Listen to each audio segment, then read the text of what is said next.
We want to remove barriers here to getting your offer in the world. You might not know where your course business, your membership, your coaching business is going long term, but you have to have revenue to be able to invest and make things work. So getting started is always the best plan.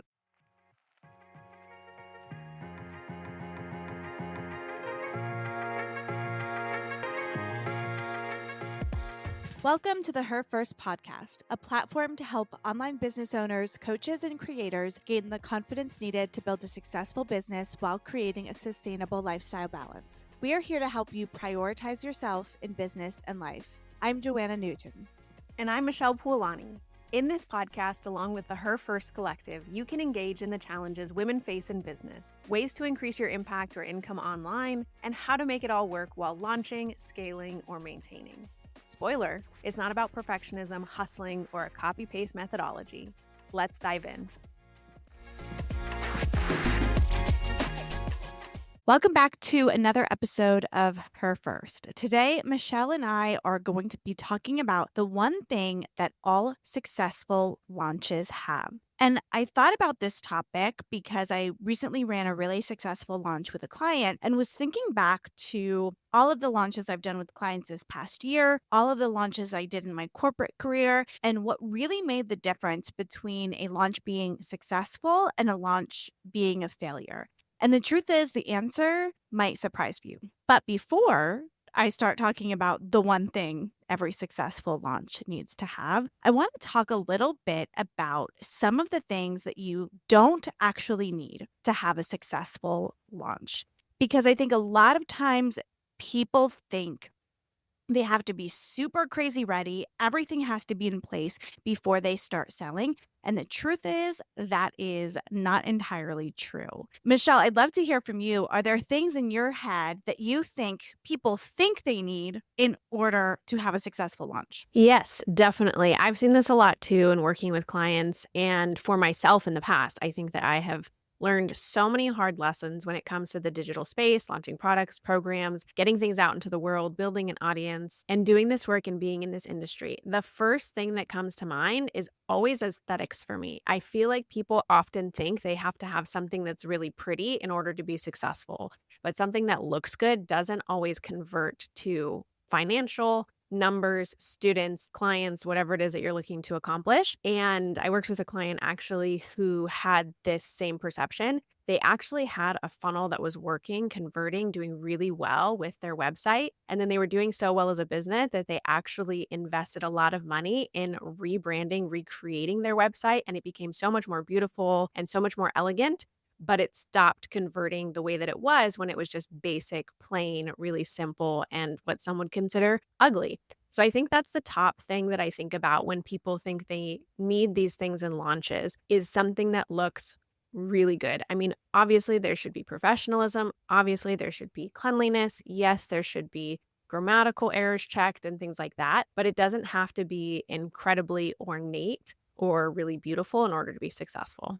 Yeah, and of course, it always depends on the industry you're in too. And like connecting with your audience, the most modern, most perfect looking thing might not be what happens. One of the things that I talk to a lot when I'm on discovery calls or starting with clients is they think they need an entire website. So they come to me, they need help. They don't have web development background. They don't have copywriting design background. And they say, I want an entire website. But the truth is, like, websites don't sell. Like funnels sell, sales pages sell, things like that actually sell. A website isn't going to sell. And if you have limited budget on what you're going to create for an initial launch because you're not able to do it yourself or you don't have the time to do it yourself, starting with a full website, multi-pages, a blog, getting like that is such a big lift. Whereas getting up a freebie funnel that, is an opt-in page with a thank you page and a couple of emails designed to sell your course is a lot faster than setting up an entire website. So having a perfect brand aesthetic, I think that's sometimes things they think they need to sell. Having like an entire website, I think that's that category. You don't actually need an entire website in order to start selling. Fun fact, I did about $500,000 of sales with Millennial Marketer before we had a website. We found other ways to sell. Having finding the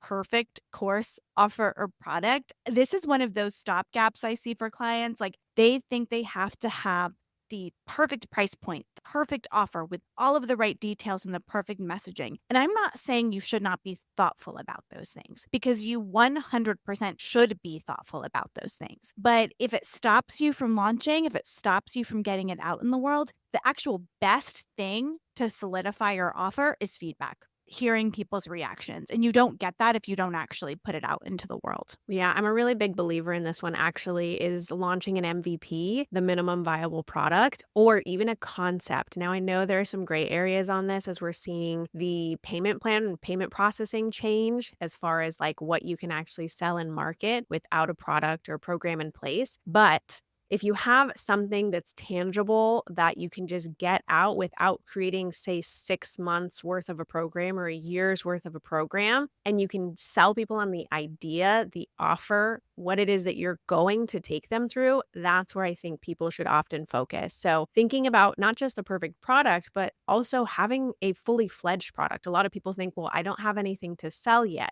And I'm like, that's okay. That's the perfect place to almost start because you don't know what that product or program is going to really look like until you start taking people through it. So people spend all of this time, all of this energy, all of these resources on creating this amazing, phenomenal, fully created, done project. And they haven't even sold or tested or aren't sure if that's the thing that's going to work with their audience and their market in the first place. Yeah, another thing you don't need is a big ads budget. And it's for a lot of the reasons, Michelle, you were just talking about. When you're getting started, you're learning your messaging, you're learning your connection with your audience, you're perfecting your offers. Spending 10 grand on ads to send people to an untested funnel makes zero sense. It makes zero sense. And I'll tell you, across all of the clients I've worked for in the corporate world when I worked in selling educational products, I never experience cold ad traffic with no other marketing plan selling courses. And one thing I think people fall into the trap with, they want to build a website, they want to build a funnel, they want to then send ads, cold ad traffic to a landing page and think that's going to sell for them. Now, I'm not saying it couldn't work. I'm saying I've worked with multiple corporate clients in corporate marketing and sales and with over 100 course creators, and I have never experienced that working personally. What does work is when you have an organic presence, when you are active online, when you have a funnel that has been tested and worked organically, then you take ads and scale that experience by getting more eyeballs with ads. That's when it works. Right? That's when the ad spend makes sense when you have a funnel that's converting and you have another social presence, you have some sort of organic following, or you take the strategy of like retargeting ads. And if you don't know what retargeting ads are, there's multiple ways you can do it, but you're basically presenting ads to people who have already either seen your social posts, watched your videos, been to one of your landing page, already have some sort of knowledge of who you are. You're then finding them where they're spending their time and serving up an ad. So a lot of people want to just say, okay, I'm going to just spend money on ads. I will get sales. There will be an ROI. That isn't as easy or as common as you may think. Yeah, I've seen a lot of clients just dump a ton of money in ads. I've dumped a ton of money in ads when it's kind of that only focus. It's not to say that it doesn't happen because there are $100 million businesses that fully function on ads with additional influence points. Ads do work. We're not saying that they don't, but a lot of times, if you don't have something that's tested, like Joanna's saying, if you don't have something that has demonstrated that it works, you can start with a smaller ad budget in order to test and really pay attention to the conversion metrics so that you can tweak, adjust, A B test, compare, like do that through that process before you just start pumping money into something and say, like, oh, well, it's just going to work because I'm putting money behind it, which is funny to say, but a lot of people think that if I just invest in this, I had a client recently who spent like $34,000 with an ads agency and got like $8,000 ROI on the programs that actually converted on the back end. Being mindful of where you're investing that capital is really important as you're getting started and you just don't need it. The other thing is I like to think of the online space as a sphere of influence. You're almost creating a web or a network of some kind. And so with those companies that are successful with ads, it's typically in conjunction or alongside other organic efforts that they have, whether that's SEO, social media platforms, leveraging other people's audiences, public relations, other ways in which they're getting in front of people. So their audience is already engaging in these other organic ways. And then the ads are just solidifying, pushing to the actual call to action or to the sale. It works together. And when you're first getting started or when you're launching something, just going the ads route isn't always the most successful. You want to think of other places. Like I know there are some successful creators and business owners in the online space who, yes, they use ads alongside a launch, but the majority of their actual purchasing customers come from referrals. Starting to think about this a little bit differently when you're going into your launch model. 100%. The last thing I want to bring up, obviously, there's a lot of things that you don't need to have a successful launch. But the last thing we're going to talk about before we get into the number one thing, or I guess the one thing that all successful launches have, is the last thing you don't need that we're going to talk about is a like 5-year plan, a 10-year plan. No, don't get me wrong. I am a planner. I like planning. I like thinking down the long. I like thinking of the future. But again, we want to remove barriers here to getting your offer in the world. You might not know where your course business, your membership, your coaching business is going long term, but you have to have revenue to be able to invest and make things work. So getting started is always the best plan. Doing something, getting things out in the world, launching, getting your name out there. And you may change, you may morph. You actually should, I would say, right? Like you should change and morph and grow with what you do and what you offer as you get data and as you get reactions and as you see consumer need. When Brandon and I started Millennial Marketer, we were initially planning on launching with a membership. So we were working on content for a membership and all of these things. But we quickly realized that because we didn't have a business social presence, we didn't have a lot of things like ready right at that moment, that was going to be a longer road to revenue for us. So we started with done for you services because it was something we could pitch and get one person at a time and start building revenue. Now we're going back to the digital product world now that we have referrals and connections and we both had experience in this world, but experience as a company.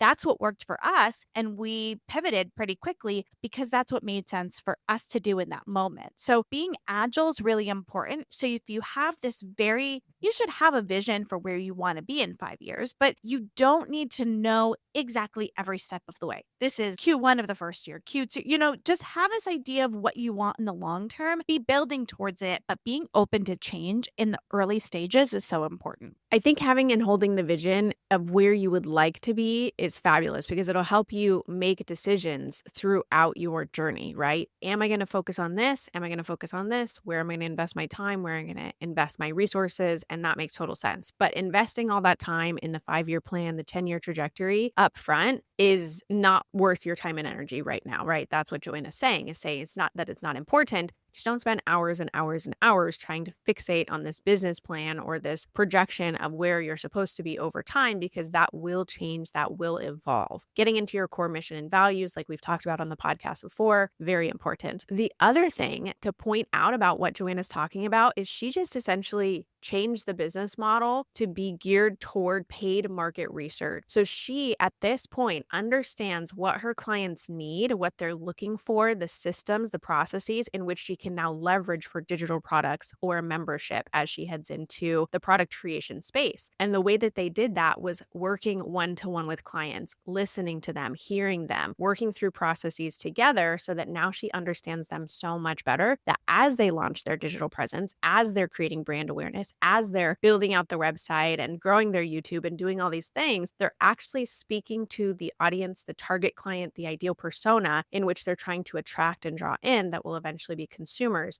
of their products and programs. So keeping that in mind for yourself as well. If you don't have an audience right now, if you don't have a brand presence, putting all this time and energy into creating a product that you don't really know is going to be effective for your ideal client and that anyone is even going to purchase doesn't make any sense. I actually had someone recently ask me, how do you start a business? And the first question I asked them is, well, what type of business do you want to start? Because a business is not a business is not a business. And there's a lot of ways to make sales and there's a lot of ways to market and there's a lot of ways to grow, run, and have a business function. But you need to understand what type of business you're in, what you need to get and accomplish first in order to even launch the idea. And what I always try to encourage people to do in the beginning is to get someone to pay them for what it is that they're thinking about doing, whether that's a physical product, whether that's a service, whether that is coaching or consulting. Find someone who's willing to pay. Don't put all the time and energy into business formation or creating the website or getting the cards printed or whatever the case is. It's just like, just talk to people and see if it's an offer that's actually viable. And then you can go from there. I'll get off my soapbox. No, stay on the soapbox. It's such a great point. And again, like the amount of business owners or people who want to be business owners that I talk to, you can see these sticking points people have. And these are some of the roadblocks I think that keeps people from launching and keeps people from being successful. They're waiting to have all of their ducks in a row before they go live with something. And I think it's so important to realize that the people who are really successful are the ones who go for it. And I'll tell you, there was a time in my life where, like, when I first started in the more startup world, when we would launch things before they were ready, it really gave me a lot of like anxiety and panic. Like, because I'm like, what if we can't deliver? And as an employee, that was really hard for me because I didn't necessarily have the control over the delivery, especially being in marketing, right? Like if I'm being asked to market something that's not done, it would make me nervous that it would not actually done because I didn't have control over that. Now, as the business owner, I'm much more comfortable selling something that, might be 80% ready because I know at the end of the day, it's my job to like make sure it's ready. And if it's not ready, it's my problem. I am the one who has to answer to myself for it not to be ready. And that's such a great conversation around expectation because we think that we are held liable for so much. And,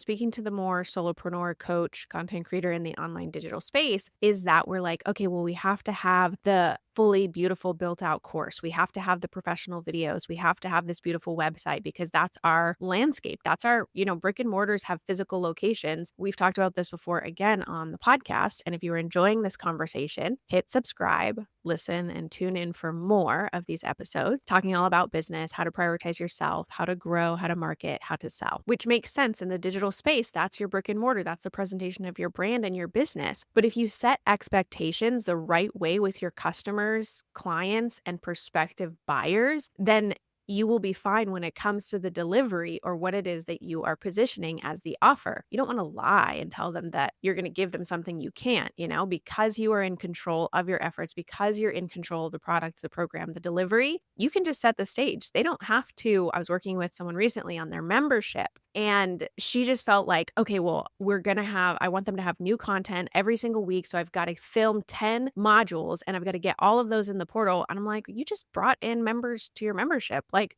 just film as you go. Set the expectation from the beginning. Film a welcome video. That's the first step. Like, film a welcome video. Hi, welcome. Thank you so much for being here. Here's what to expect. And then you get to outline when you're coaching, when you release modules, what type of content you're putting out, and you just take some of that pressure off because we put so much pressure on ourselves to deliver in a certain way that we forget that we're the ones who get to decide and dictate what that delivery looks like. That was so perfectly said.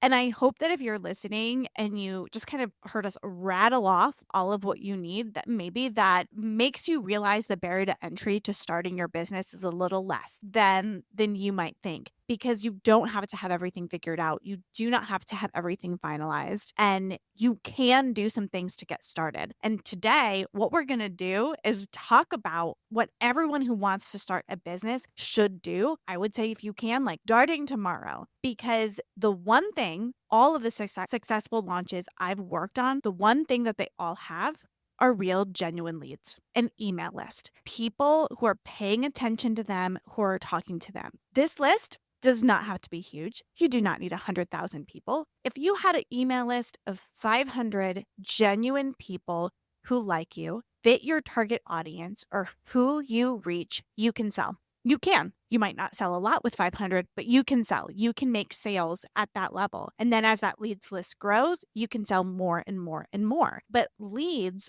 are the thing that are going to make your business work. And I'll tell you, I will talk to people who have been trying to sell and they've built websites and they've built funnels and they've built all of the things, but they don't have a leads list. They can't sell. I've also talked to people who are just getting started. but they have a leads list and they can sell right away. And that is the biggest difference maker when it comes to selling your digital products.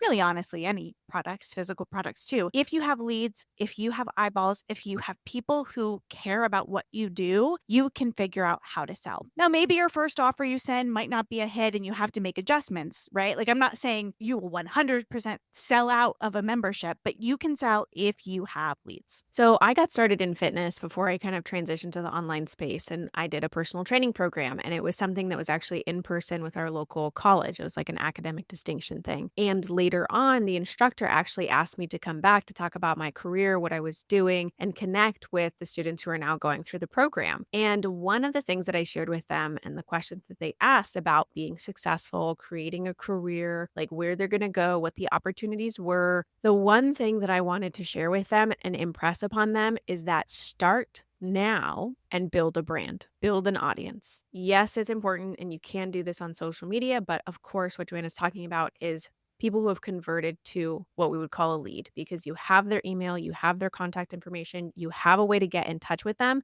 that isn't owned by the social domain or somebody else. You own that contact information, you own that lead, you own that prospective customer. Not own, but you know what I mean. So I would just impress upon everyone in terms of like getting started as soon as you possibly can is building that personal brand. I think we have a great podcast on this in terms of building personal brands and thinking about how you can start to reach people, how you can get their attention, how you can build an audience. And even if you're a current business and you're thinking about launching a new offer, how can you create a segment of your list or of the people that you're already talking to that might be interested in this new offer? Because it's not always your entire audience that's going to be interested in this offer. How can you start to get people to opt in and say yes for this potential thing that you're going to be launching, what you're going to be presenting and offering them as far as your product, program, delivery, whatever that looks like. So leads are the people who are going to be interested in buying your things. And it's okay to have that on a social funnel because there are social funnels that are successful when you get people into the DMs and can convert them that way. But ultimately, you have some way of kind of capturing their attention,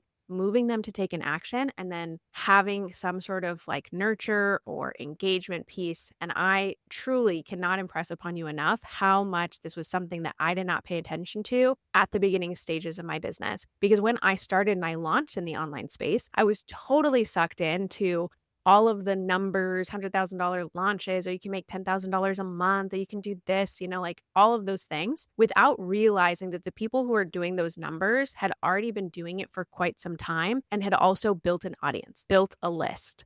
They were launching to a different model, to a different setup than I was. And I just kept thinking like, oh, I have 200 followers. Like, how come I'm not reaching the same numbers? And I just didn't understand the concept of metrics at the time. And I didn't know my metrics and I wasn't paying attention to those. So I just thought that I was failing and that no one wanted my products and programs. But realistically, if I had launched in the same way, but to 10,000 people, 1,000 people, as opposed to 50 people, it changes everything. What Joanna's telling you is so, so important. Hear it, absorb it, learn it, and it will save you so much time, so much wasted effort, energy, and resources in your online business. Yeah, and I'll share an example that can give you hope. So, if your focus is on building leads, right? So you're starting your business as a side hustle, right? So you have a full-time job, you're doing this as a side hustle. You need to make income in order to move. So maybe you spend an entire year. You're just focused on getting leads, right? You're just going to get leads, grow your awareness and get leads. And then you launch to those leads and then you have a successful launch which gives you income to run your business. And I recently ran a launch with a client and which this launch actually kind of inspired this episode and got me thinking about this topic and wanting to share it with you because we launched a brand new course for them to a list of about 9,000 people. And as Michelle pointed out, this was a segment. They have a bigger leads list. The owner of the company is a lecturer and she goes out and she lectures at colleges and conventions and things like that and collects leads that way as well as through social media. So they actually have a pretty robust leads list. And that just goes to show there's lots of creative ways to get leads, right? She gets them through guest lecturing and that's how she gets her leads. So the leads list for this particular segment that was right for this product was about 9,000. And there's the key. We found the right segment, right? We didn't just blast it to everyone. We thought, this is the right product for this group of people. Let's send this to this 9,000. We invited them to an event, like a webinar, that was free, that was about the topic. People came to the webinar. We encouraged engagement in the webinar, had a great number of people. There were about 900 registered for the webinar. We left it open for them to watch for just a little bit after. And then we promoted the brand new course to all of those people. So 900 people registered for that webinar, and about 25% of them actually converted. So that led to about a $25,000 launch. So $25,000 in about 10 days of promotion. That's fantastic, right? And that's with a 9,000 person group of leads. Now, 9,000 is a lot, and that can sound like an overwhelming number, but it's not hundreds of thousands of people, right? We're not talking about having to get your entire audience's attention to make money. You can have a launch when you have people who know you, trust you, believe in you, and then convert in that way and give your business the money it needs to then develop more and create more. So these are real things that real people are doing, and also pointing out here that these people aren't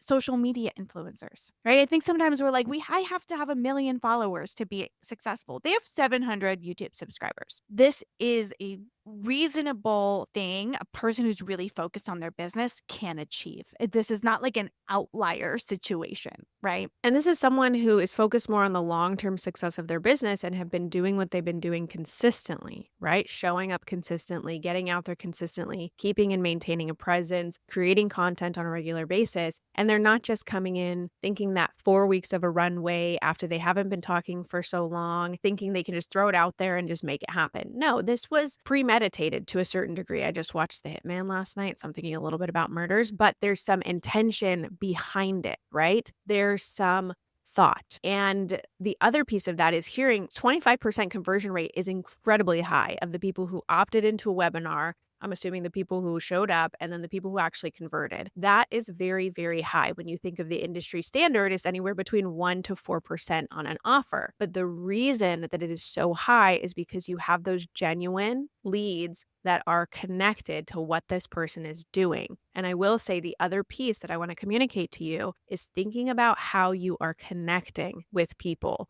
What sort of language are you putting out there? I just heard this case study the other day that a woman is specifically in the dentistry space, and she helps people with codes like other dentists with an insurance code thing. I don't know all the details, but she started growing her digital product presence, and she was able to make her first sale with 8 people on her list. That's it. 8 people. And it was like a $39 product, just a small digital product. But when you were very clear and articulated with who you're speaking to, what it is that you can do for them, how you're solving that problem, and what they're going to get out of it, it doesn't take a large quantity, and it actually shouldn't take a large quantity. You should be so honed in on what you're doing as a small business owner. Now, again, like if you're at a very high level for some of the influencers that we see, Mel Robbins, Brendan Burchard, Alex Hermosi, like yada, yada, they're at a point of influence and reach that is just astronomical. We're not necessarily looking to accomplish those same things. So what we want to do is be more specific. We want to leverage our strengths by being small and being intentional and having the time to be able to invest in the messaging, the clarity of the offer, and what the transformation or outcome is going to be for that person when they invest with us, so that we can just beeline into what it is that people need and convert them at a much higher percentage point. That way you don't have to work as hard. It's a lot easier to reach 100 people than it is to reach 100,000 people. So if you can get higher metrics at the smaller scale, that's where the money is going to come from. Yeah, and this is a bit of an aside, and I hope that this will give you who are listening some hope that you do not need to have some sort of huge social presence to have a successful business. Is I recently read an article that was talking about sort of the death of the influencer and like the money they're making, and that most social media influencers are only making something like $15,000 a year, even with like large followings, are not actually making money. And my business, Millennial Marketer, did $500,000 last year, and I have 3,000 TikTok followers. I am not an influencer. Like, you don't have to be an influencer to make sales. And we're going to kind of talk about the process of how you get leads and different ways and different tactics and different sales channels you could use. You don't necessarily have to be an influencer to make sales. You don't have to be an influencer to make a lot of money in your business as traditional social media influencer. But you do have to get people's attention and you do have to be in the rooms with the right people who need to work with you. And those are can be two different things. Very different things. And we are talking about having an organic sense of reach in some way, but that does not necessarily mean social media in a traditional sense. There are a lot of people who operate very high profit businesses through ads, through leveraging other people's audiences, through in person events and networking, through referrals only. There are all of these ways in which you can get in front of people, not just social media, even though we like to talk about social media a lot on the platform. So keeping in mind that there's not just one way to get there, and you don't have to compromise or sacrifice your authenticity of how you market, how you grow, and how you garner leads. 100%. So now we're going to switch gears a little bit. I think we've convinced you that you need leads. And if you have leads, you can have a successful business and a successful launch. But now we need to talk about how you get leads, right? Like, how do you get an email list? And the first thing that you need to get leads is some sort of mechanism to capture those leads. And in the business, you'll hear the word funnel thrown around as a thing, right? A funnel is something that people talk about. And I think funnels are so funny. Before I was in like the digital space as like a corporate marketer, I just always like laughed and made fun of people for calling things funnels because they just make them sound way more complicated than they actually are. I'll break down a really simple funnel that we use at Millennial Marketer for people who are just trying to capture leads. They're not ready to sell. They don't have a product to sell. They just want to capture leads. What you need is some sort of high value, really great piece of information that people might want that's a good stepping stone to what you want to create. I worked for a company called Marco Learning. We did AP exam preparation, so advanced placement course preparation for high school students. And we had a couple of study guides. So a really great study guide that gave them information for that section of the test and what they needed to study. Great piece for us. We got when I was there, almost 100,000 leads through those study guides. So it's some sort of valuable piece of information that you're going to give away for free. This can be an ebook, a checklist, a guide. Think about what you want to sell long term and how you're going to position that later. You can sell to those people, but what does that target avatar want? So a study guide, a checklist, something that they can fill out. Maybe you're going to have a productivity course. Maybe you do a weekly planner, something like that people are going to want. You then need a opt-in page.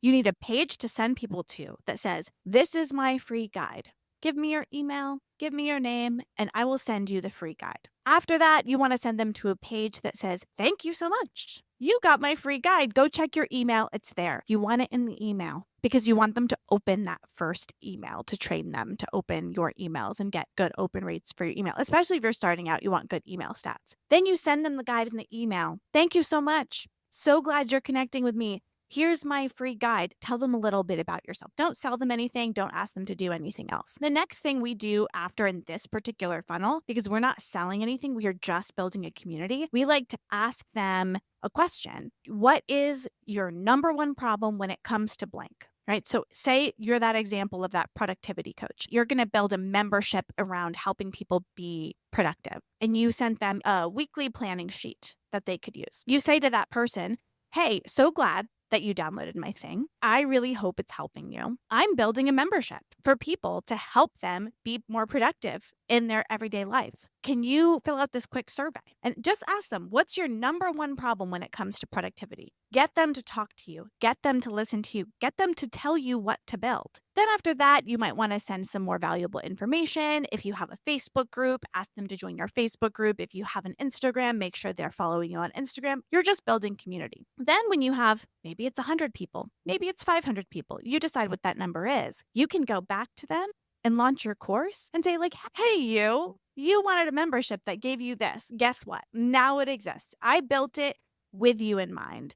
And you have wonderful, warm people to launch to, and having a mechanism to collect leads. Now that's one example of a really great funnel. That's the one we build for people who are just looking to start building that leads list. There's other ways you can do it, but the key here is you need an opt-in page, you need something valuable, and you need a nurturing email sequence to bring them into your community. And that's something you can build on over time. So I think going back to, sometimes people think they need every single step of the process before they actually launch and get started, when you really don't. You can actually just build that opt-in page, test it out, see if anyone's going to put their email and name in when you drive the traffic. You don't even need the thing that you're going to deliver on. And then once you do that, okay, then you maybe make the thing once someone actually sends you your email and then you send them something in return. You can do this manually in the beginning if it seems really daunting to try to put all the steps into place. A nurture sequence. You don't have to have all of those 10 nurture emails ready to go. I mean, like, yes, you can if you like that preparation, that strategy piece, but you can also do it one at a time. And when you have something valuable to say, you send it out organically, live, manually, and then you add it to the end of the nurture sequence. There's just kind of a methodical way that you can approach this so that you're not overwhelming yourself. And I will comment on the fact that, as Joanna mentioned, there are alternative ways to build your list and do it differently in terms of lead generation. And I want to comment on the fact that there are social strategies out there, right? With like ManyChat, or if people send you emails directly through the DMs and everything else.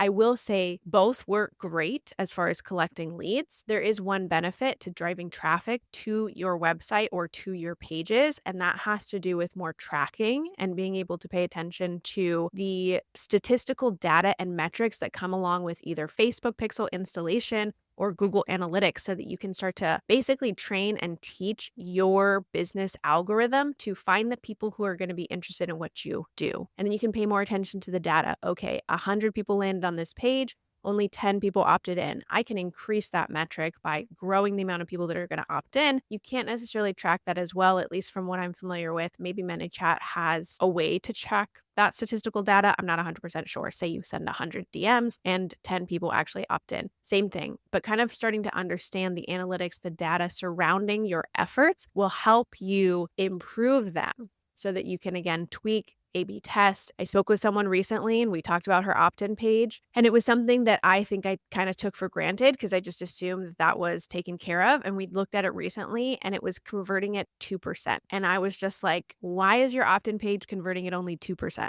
And she's like, well, I don't know. I've never really checked into it. And I'm like, we don't have any problem down the line until we fix this one problem. Because if you have 100 people and only 2 people are opting into your page, then the positioning of whatever that valuable thing is that you are getting people to exchange, that name, that email, or whatever it is, it's not good enough. And so you need to change it, shift it, do something different, or position it differently so that you're going to increase that opt-in rate. And that can solve a lot of issues down the line. If you're like, I'm not getting enough sales, I'm like, okay, well, let's look back. Where do we start? Are your ads working? Are your organic channels working? Is your opt-in page working? Like, are you meeting industry standards or your own like internal business metrics? Are they being met? If not, something needs to be adjusted and changed. And if you just listen to all of that and that, like, the understanding of metrics and stuff stressed you out, just keep in mind, you do not need to understand metrics to launch. Get the page out there. When you see the data, then it will make sense to you. So Michelle and I have both been doing this for a very, very long time, right? Like, we can look at metrics or a website and be like, that's the problem right there in like 30 seconds. You will get there. It's okay that you're not there yet. Or you can like hire someone like one of us and we can help you with that. The key here is you need something to capture leads. Another benefit of doing it on your website, this is maybe another like advanced strategy, like down the road strategy, you can do ads retargeting. So say you create the funnel that I described, you're giving away everything, you're not selling anything right away, and you do that for like 6 months. And then you launch a product based on those survey results. You can then go into Facebook, say, I want everyone who went to this page to get this ad. Like, that is a thing you can do if you've sent them to that page, right? So that you can do that. You could even more make your targeting even more specific, do that to the thank you page. So it's only going to the people who opted in, right? And then you're really, really targeting ads. Or you could do different, I don't know. Now I'm getting too It's regular. too We could much. talk It's about that too on much. another Yeah. episode. We'll have to It's too much. talk Too about much. this more because I feel like we have a lot to say about it. And if you're listening and you are feeling lost, reach out. I do a free strategy audit. I know that Joanna and Millennial Marketer have a lot of resources and tools. So ask us questions. You can find us on social media at the Michelle Poolani and at Joanna_at work. So find us, ask the question, take a screenshot of this, tag us, and we will reach out. I get too excited. Like, I get too like, oh, we could do all these things. But I want to kind of reference, you need a way to collect leads. So it doesn't have to be what I described. It doesn't have to be exactly what Michelle described, but you need some sort of mechanism, some sort of system to collect email addresses and stay in contact with them. And I remember I mentioned earlier Marco Learning, the company that got like 50,000, 100,000 leads with study guides. When I started with them, they were like about ready to launch. So I joined them about 2 weeks pre like public go live. And I'm there with them for 2 weeks. And they're like, we finished the website. Here it is. Right. So I wasn't there when they made the website. And I'm clicking through the website and it's beautiful. The wording is great. The pictures are great, all of that. And I'm like, guys, there's no lead collection on this website. I'm not going to have anyone to launch to, and I have no way to make a leads list. So we very quickly added a mechanism to start getting leads. And a big thing in the test prep world for lead generation is practice tests. So we took some of the practice tests from the products that had already been created because the products were created, the website was created, and there was no lead generation mechanism to collect email addresses, right? Like, and this is a company with like funding. Like, I'm like, how do I launch with no lead or ability to get leads? So we fixed that problem quickly. It's always a surprise to me how large companies will miss certain pieces that seem so obvious when you are in this industry and in this business. Because even if you are very passionate about what you're doing, I was just listening to a podcast about this and it just makes so much sense. Is like you have to understand the industry that you are actually in. What is it that you really do? Do you generate leads? Do you create marketing and branding? Do you hire and employ people? Like, yes, your business is going to have a whole host of a lot of those things, but what is the biggest sticking point in your business? And what are you actually doing? And you may be really passionate about fitness. I learned this the hard way. You may be really passionate about fitness. You may be really passionate about therapy. You may be really passionate about what it is that you do. But when you enter the online space, you are in the business of generating leads and making sales, like marketing and sales. That's what you are in the business of. You need to figure out reach. You need to figure out lead conversion. You need to figure out that aspect of business in order to be successful. Keeping in mind that as you grow your business, as you start, as you launch a new product or program, you need to keep in mind at the forefront, what is it that you are investing your time and energy into that's going to make the biggest difference? Yes, you want to be great at product and program delivery, but if no one sees, gets into, or actually goes through the product and program, it doesn't matter. Like it really could be the best thing in the world, and you could be the absolute best and exceptional at what you do as a practitioner. If you cannot get people interested in it, then no one will ever know, and you're never going to be able to help anyone. So if you want to be able to help someone, you have to learn these skills or find the entities and agencies that you can trust in order to help you develop these skills in a really big way. So now let's pretend for a second you're trying to launch your business. You've built your mechanism to collect leads, whatever that might be. Now, the big question of the day is, how do you get them? Right? So you've got the mechanism, you can collect leads, they're going somewhere, you're doing something with them. Now you have to get them. Because this is one of the things I see a lot, people are going like, well, the SEO will just do the work. And it won't. You can have the best copy, the best meta description, the best title, the best images. You can have all of those things. One, SEO is a long game. It takes a really long time to rank. And likely an opt-in page, something of that value, is not going to rank. So SEO isn't going to do it for you. I'll just like say it flat out there. You have to put in work to send people to that page. And so what I recommend people doing next at this stage is picking a sales channel.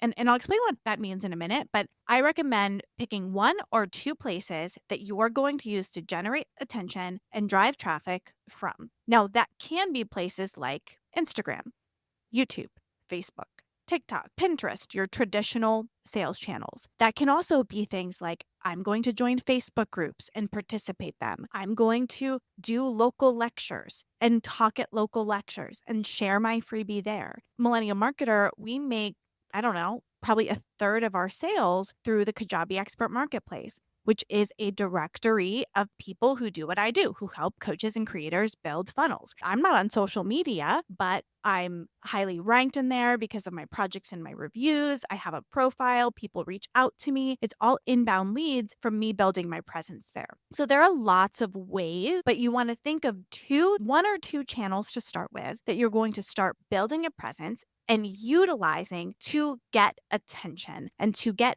eyeballs and to get people to know who you are. You can also do audience borrowing, which we've talked a lot about. Like you could look for affiliates and partners that you could say, hey, I have a free thing. Will you send this to your people? Different things you can do, but I want you to pick one or two places where you know your audience is, like your target person spends their time, and focus on that. There are lots of really wonderful strategies, and I actually have a free guide for this 33 proven ways to drive traffic. And it actually has this big long bonus list too. And so there are long term strategies and short term strategies. Like Joanna was mentioning, SEO is more of a long term strategy. It doesn't mean that it's not important, it just means that it's going to take you longer to see conversions and results versus ads, organic channels, borrowing people's audiences, right? Start to make a list or leverage the list that I've created for you that we're talking about here, that you can start to think about, okay, where am I going to place my time and attention? And I want to share a case study with you so you can start to think about this a little bit differently. I recently was introduced to a business owner who does a really great service, like build a brand in a day. So they do the entire brand building service for you, which comes to logo, color palette, what your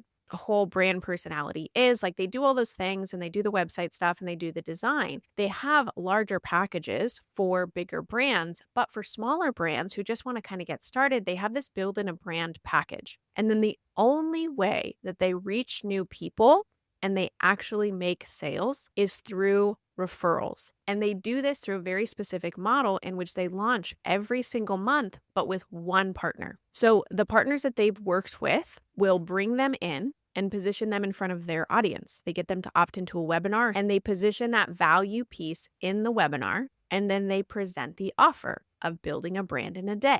And then those people who convert from that person's audience, they get paid an affiliate commission or referral commission for basically having the lead generation model or the audience in place in order for the business owner to make the sale. So they don't do any organic marketing or any traditional channels on their own. They might sustain them so people look back at them, but that's not where they get their leads. It's not where they actually make sales. It's not where their customers come from. So you can think of this a little bit differently and start to consider the creative ways in which you can generate leads and drive traffic aren't necessarily traditional if you don't feel comfortable or if you don't feel like those traditional avenues really work for you at this time. So that's just kind of an alternative way to think creatively about how you're driving traffic and then capturing those leads and then converting them to customers. 100%, like right on there. And I'll tell you from my experience working with people, finding my own customers, working in corporate, even social media can be a little bit of a longer game. I think SEO is the long game, and social media is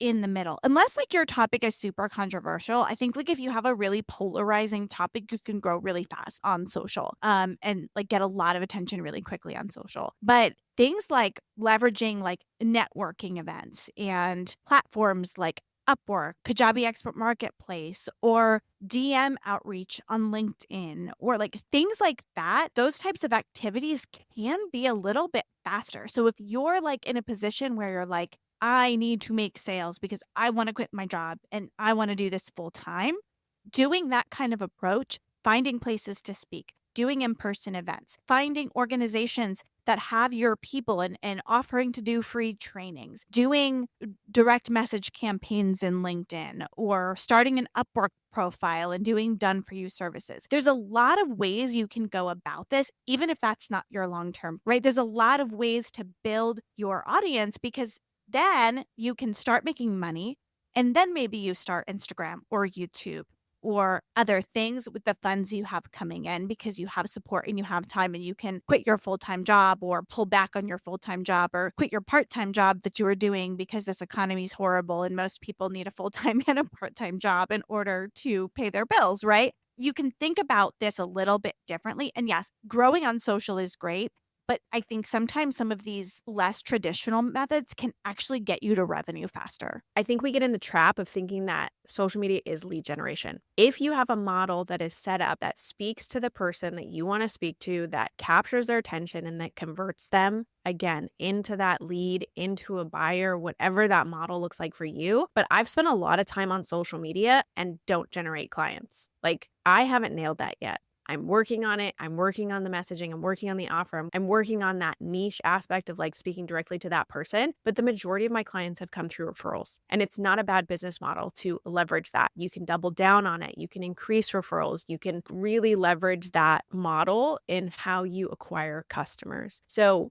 again, what is working? What hasn't been working? Really deciding what that looks like for you, and then being a little bit more strategic or giving yourself time to test something, right? Say, okay, I'm going to go all in on this methodology for 3 months because I have that runway in terms of time and resources. But if it's not working in that 3-month period, what am I going to do then? Am I going to pivot? Am I going to adjust? But don't just try to keep doing the same thing over and over again, getting the same result and not doing anything different, because I've been there too. It's all cautionary tales today. And that's the truth, right? Being successful and having a successful business and getting clients and getting sales, there's so much trial and error, right? You've got to put yourself out there. If you're just doing it alone in your head in a business plan on your computer, that's not actually a business yet, right? Like you have to be like doing the thing. And so like in our model example, let's go back to it for a minute. If you're sitting in this position and you've built your mechanism, you've picked your sales channels. So you've decided I'm going to do cold outreach on LinkedIn. So I'm going to post on LinkedIn, and then I'm also going to send DMs, and I'm going to also have an Instagram. So that's what you've decided. You've made that decision. That's the right for your avatar, who you see. You're going to start doing that. Now you actually have to start creating content, and it has to be strategic. Thinking about what you're going to post regularly on LinkedIn. Plan out what those cold direct message templates look like. Now, don't be too templated because people will tell, but have an idea for what's that strategy. How are you going to get eyeballs? How are you going to get attention? Make a plan and then actually execute it, right? Actually post it, actually do that. And that plan needs to include sending people to your free thing. And there's lots of ways to do this. You can use, we've talked about ManyChat. I don't think we need to get into those sort of tactics today, but you need to start posting, getting attention, sending your direct messages, talking directly to people, and sending them to that opt-in page or whatever that is that's going to collect their email address. So as we wrap up today, I do want to let you all know of a special offer that we have. A Millennial Marketer has launched a 10-day course creation challenge. And this challenge really breaks down and simplifies getting started with your course launch. You don't have to have every video ready. You don't have to have every little piece in place to get started. And one of the things that we've included in that product is that you will get a coming soon lead generation template that follows a really similar strategy that we've been talking about and I've been talking about as lead generation, where people can opt in because they're interested in learning about your product. So you will get templates that will work inside Kajabi that you can use to start building that lead generation mechanism. We will put the link to that course in the show notes so that you can check it out. The page is going to tell you everything that's in the course, what you get, but you're basically going to get one step each day that you can take for 10 days to get your course launched and ready for sale and start collecting leads in order to really launch that program. We love that step-by-step breakdown because it gives you really manageable pieces that you can implement, especially if you're feeling a little lost or unsure what to do. So go ahead and check that out in the show notes. And if you're going to walk away with one thing from today's episode, it's to start thinking about how you're going to bring people into your world. And I want to end on this note because I feel like it's something that really crippled me for a long time, is believing in the value that I bring to the table and what I have to offer. So whatever you're either thinking about creating, you already are creating and in the process of selling or marketing or growing, or if you're considering, again, launching a new offer, a new product, a new program in the arsenal or the ascension model of what it is that you already do, I want you to find the full, wholehearted belief, intention, commitment to what it is that you do, the worthiness of what you bring, and the value of what you're providing. In order to do that, sometimes it really takes clarity of, again, the offer, the person that you're speaking to, and knowing that you really have a problem that you solve and that you do it well. So just finding that commitment within yourself, doubling down on it, knowing that this is something that's going to be incredibly valuable to the marketplace. And then all of the steps that you take as a part of that process will be imbued with that energy, that confidence, and you'll be able to execute so much more easily, so much better, and with longevity. All right. Well, thanks for tuning in, and we'll see you next time. Thanks for tuning in. Find the link in the show notes to join us in the Her First Collective, a free Facebook group to discuss the podcast, ask questions of our guest experts, and network with a group of female entrepreneurs who value collaboration over competition. Please subscribe, share, leave a review, and be sure to catch our next episode. What is one thing you can do today to prioritize you in business and life?